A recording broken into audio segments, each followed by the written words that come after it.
नमस्कार. आज आम्ही आलो आहोत तुळापूर आणि तुळापूरपासूनच अवघ्या 9 किलोमीटरवर असलेल्या वडूबुद्रुक या शौर्यस्थळी. तुळापूर आणि वडूबुद्रुक ही तीच ठिकाणं आहेत जिथे इतिहास अजूनही जिवंत वाटतो. कारण इथे धर्मासाठी लढणाऱ्या सिंहाच्या आयुष्याचा शेवटचा अध्याय लिहिला गेला. तुळापूर येथेच औरंगजेबाने धर्मवीर छत्रपती संभाजी महाराज व छंदोगमात्य म्हणजेच कवी कलश यांची फाल्गुन अमावस्येला म्हणजेच गुढीपाडव्याच्या आदल्या दिवशी 11 मार्च 1689 रोजी क्रूरपणे हत्या केली. नुसती हत्या करून तो थांबला नाही, तर त्यांनी शंभूराजांच्या शरीराचे तुकडे केले. तुळापूरमध्येच असलेला त्रिवेणी संगम म्हणजेच भामा, भीमा व इंद्रायणी या नदीपात्रामध्ये फेकले.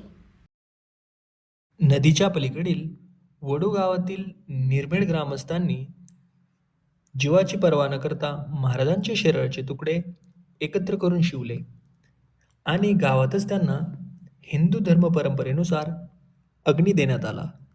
म्हणूनच शंभूराजांची आणि कवी कैलाशांची एक समाधी तुळापूरमध्ये तर दुसरी समाधी वडूबुद्रुक येथे आहे. प्रत्येक हिंदू माणसाने आयुष्यात एकदा तरी या पुण्यभूमीला भेट दिली पाहिजे. कारण ज्यांच्यामुळे आपल्या देव्हाऱ्यात देव आहेत, ते आपल्यासाठी देवासमानच आहेत. आणि मी तर असं मानतो, छत्रपती शिवाजी महाराज आणि धर्मवीर संभाजी महाराज हे आपल्यासाठी देवच आहेत.